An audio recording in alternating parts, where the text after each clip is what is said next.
I'm sorry. La. I want to have a real heart-to-heart, raw conversation with you. I feel like as pet owners, there's a key component that we're missing when it comes to caring for our animals. And yes, I'm guilty of this too. We're concentrating so much of what we can do for our animals, what we can change, what we can buy, what we can improve. Healthier foods, more natural litter, the biggest, baddest litter box, the newest toys, orthopedic beds, carrier buckets with viewing globes, no pull leashes, ergonomic harnesses.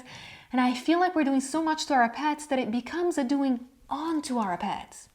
It becomes about what we're doing to them, as if they were victims of our every whim. And I know, we're trying to do what's best for them, but I feel like we sometimes miss the point. And it's a big point. And it's at the core of who we are and what led us to this path in the first place. We want to share our lives with them, and they with us. And it's this desire to share a mundane life with another being that led us to choose to incorporate an animal member into our family fold. And let me say it one more time, we chose to share our lives with them, and they chose to share it with us. I feel like sometimes we lose sight of this simple yet powerful fact. We find an unexpected pee puddle on the floor or our favorite sweater all scratched up, and we think, I know what happened here. She did it to punish me.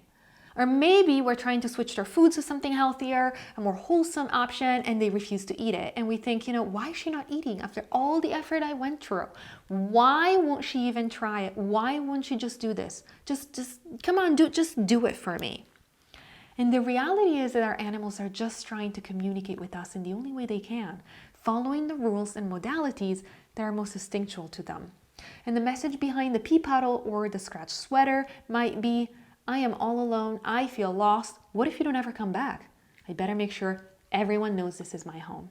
The message behind the uneaten new food might be, this is not what my mom told me I should eat. It doesn't look, smell, or taste like it. I'm not sure it's safe. How can I trust that it's edible and it won't hurt me? In both of these examples and in many others, it's a matter of trust between us and our animals. And that kind of trust is built on the back of the challenges that we faced and overcame together. And it's built on shared experiences, not following orders. It's built on, let's do this together, not just do it, damn it. Our thoughts are powerful. They shape not only how we think, but how we feel as well. And I'm sure you know, our animals are very, very good at interpreting how we feel. It's like they hear our feelings and then they can act accordingly. And yes, as humans, we do like to please our loved ones, but that's not the reason behind the choice to spend our lives alongside of them. We chose them so that we could share our lives with them. So, the next time that you come up with a challenge, reframe what you're thinking. When you offer a new food that Kitty doesn't want to try, ask yourself, how can I look at this as a chance to grow together? All of a sudden, our thoughts switch from, why wouldn't you just eat this? To, what is it that's stopping her from eating it? When you find a puddle on the floor, ask yourself, what can I do to make sure my dog never feels she has to pee on the floor again? I remind myself to apply this mindset every time I change something in my animals' lives, particularly when it comes to food and comfort, which are two very basic needs of every individual, animal or human. When I decided I wanted my cats to eat more fish, I first tried to offer it to them. And predictably, they ignored it. So I thought, okay, Kitty, your mama never taught you to eat fish. I'm your new mama. What can I do to help you realize that this is good for you? And how can I help you realize you can trust me with your life? So I went ahead and I just got some good quality fish. I cut it into bite-sized pieces. And then I defrosted one piece each day and added it to the side of my cat's meal. I knew they might not like it and I knew they probably wouldn't try it, and I was okay with that.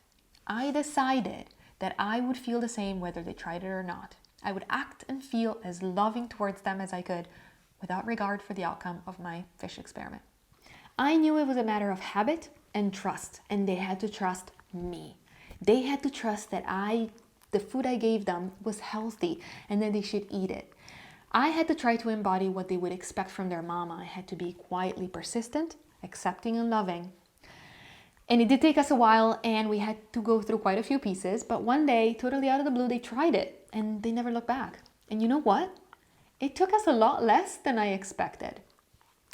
So letting go of the result is the toughest hurdle for me. And it's only when I remember to let go of any expectation I may have about the outcome that we make the greatest progress. This doesn't mean that we should let our animals decide what they should do and how they should live. It does mean that when I make changes I know are for the better, I let go of the expectation of how long it should take and what the process of getting there should look like. I think of what my animals need from me, their partner, and how I can best lead them there. Then I set my eyes on the goal and I keep readjusting as we get there. I know it sounds easy when you speak of it from the other side of a struggle, but do remember, it took me 3 months to get Britannia to try fish. It took me almost a year to switch Iberia to raw food, and almost 2 years to see Caledonia's fur completely filled out. And it was these challenges that built our relationship to what it is today. So, set your eyes on the goal, let go, and enjoy building the relationship with your animals, one challenge at a time.